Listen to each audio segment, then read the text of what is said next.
مارنے والا بھی وہ ہے، بچانے والا بھی وہ ہے، جس کو چاہتا ہے موت دیتا ہے، جس کو چاہتا ہے زندگی عطا فرماتا ہے۔ لیکن اللہ تبارک و تعالیٰ نے کبھی کبھی اپنا آپ دکھانے کے لیے کوئی اللہ تبارک و تعالیٰ ایسی چیزیں دکھاتے ہیں جس سے لوگوں کا اس بات پہ یقین ہو کہ کرنے والی ذات اللہ کی ہے۔ اللہ نے اپنے نبی کو جو زندگی عطا فرمائی تھی، وہ زندگی اگر ہم لوگ اپنا لیتے تو اللہ ہم سے چاہتے یہ تھے کہ ہماری زندگیوں کو آسان کر دیں۔ یہ اللہ کبھی کبھی دکھاتے ہیں، جیسے نیک لوگوں کے ساتھ اللہ یہ معاملہ کرتے ہیں۔ جو مفتی تقی عثمانی صاحب دامت برکاتہ کے ساتھ ہوا ہے، جو انہوں نے اس بات کو بتایا ہے کہ میں نے دعائے انس پڑھی ہوئی تھی، سب ہم نے، میری بیوی نے بھی، بچوں نے پڑھی ہوئی تھی، یہ اللہ نے صرف دکھایا ہے کہ یہ جو میرے نبی کی زندگی اپنائے گا، اللہ تبارک و تعالیٰ اس کی ایسی حفاظت فرما کے دکھائیں گے۔ ورنہ موت تو آنی ہے، موت تو آئی جائے گی ایک دن، لیکن اس طرح نہیں مرے گا۔ اللہ تبارک و تعالیٰ کو موت دینے کے لیے نہ بندوقوں کی ضرورت، نہ گولیوں کی ضرورت، نہ بموں کی ضرورت۔ اللہ موت دیتے ہیں، بغیر اسباب کے بھی موت دے دیتے ہیں، لیکن اللہ کبھی کبھی دکھاتے ہیں کہ ہم کیسی قدرت والے ہیں۔ تو میری بہنوں اور میرے بھائیوں، جو دنیا میں انسان جناب رسول اللہ صلی اللہ علیہ وسلم کی عطا کی ہوئی مبارک زندگی اپنائے گا، اللہ اسے دنیا میں، آخرت میں، قبر میں عزت عطا فرمائیں گے۔ لوگ مرنا مشہور ہو جائیں گے، دنیا میں لوگ مشہور ہو جائیں گے، عزت والے نہیں بن سکیں گے۔ عزت والوں کا فیصلہ صرف ایک ہی ہے، جن کا تعلق اللہ اور اللہ کے رسول سے ہے، اللہ عزت والا بنا کے دکھائیں گے۔ جس بد نصیب نے یہ کام کیا کہ اتنی بڑی شخصیت پہ جو اللہ والے ہیں ان پہ گولیاں چلائیں، اللہ نے ان کو گولی تو نہیں لگنے دی، اس کی وجہ سے اللہ نے ان کو اور عزت عطا فرما دی۔ سبحان اللہ۔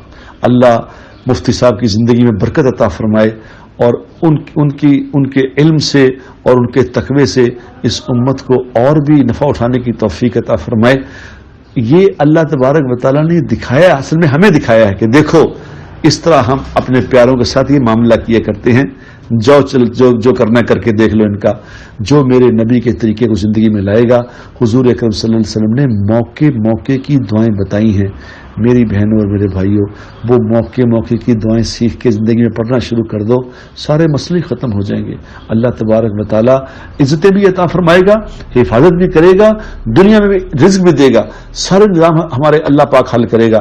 اللہ تبارک و تعالیٰ یہ جو ہوا معاملہ، یہ اس سے ہمیں سبق سیکھنا چاہیے کہ کس طرح اللہ تبارک و تعالیٰ اپنے بندوں کے ساتھ معاملہ کرتے ہیں۔ حضرت انس رضی اللہ تعالیٰ عنہ نے جو دعا پڑھی تھی، بسم اللہ علی نفسی و دینی، بسم اللہ علی اہلی و مالی و بلدی، بسم اللہ علی ما آتانی اللہ، اللہ رب لا اشرک بہ شیئا، اللہ اکبر، اللہ اکبر، اللہ اکبر، وأعز وأجل وأعظم مما أخاف أحذر، عز جارك وجل ثناؤك ولا إله غيرك، اللهم إني أعوذ بك من شر نفسي ومن شر كل شيطان مريد ومن شر كل جبار عنيد، فإن تولوا فقل حسبي الله لا إله إلا هو عليه توكلت وهو رب العرش العظيم، ان ولی اللہ الذی نزل الکتاب وهو یتولی الصالحین۔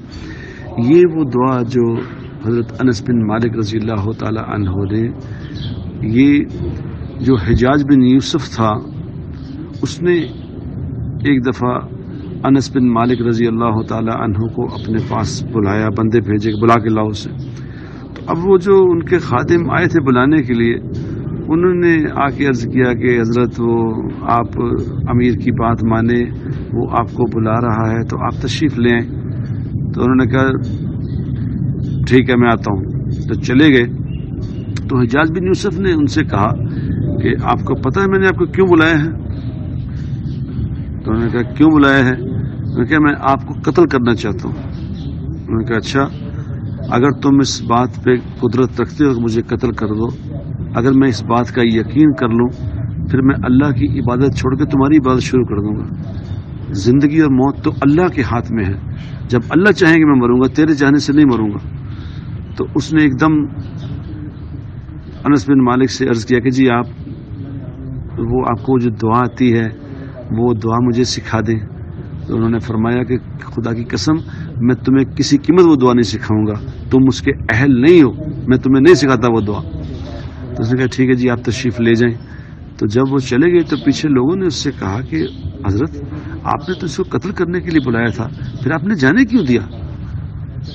تو حجاج بن یوسف نے کہا تمہیں پتہ ہے جب میں ان سے بات کر رہا تھا تو مجھے ان کے دونوں کندھوں پہ دونوں طرف شیر بیٹھے ہوئے نظر آئے تھے، میں جب ان سے بات کرتا تھا وہ شیر مجھے گھراتے تھے، تو مجھے اتنا خوف تھا کہ شیر مجھے پکڑ نہ لیں، اس لیے میں نے ان سے یہ بات نہیں کی تو ان کو چھوڑ دیا۔ تو جب یہ چونکہ وہ دعا پڑھتے تھے انس بن مالک، تو جو اب انسان یہ والی دعا پڑھ لے گا تو اللہ ان کی حفاظت کے لیے ان شیروں کو مقرر فرمائیں گے جو اللہ نے ان پہ مقرر فرمائے تھے۔ تو اللہ ہمیں ان دعا کا اہتمام کرنے کی توفیق عطا فرمائے۔ اللہ کرے ہم بھی یہ دعا صبح شام جو کی جو دعائیں ہیں ان میں شامل کر لیں اور اللہ پاک ہماری حفاظت فرمائے گا۔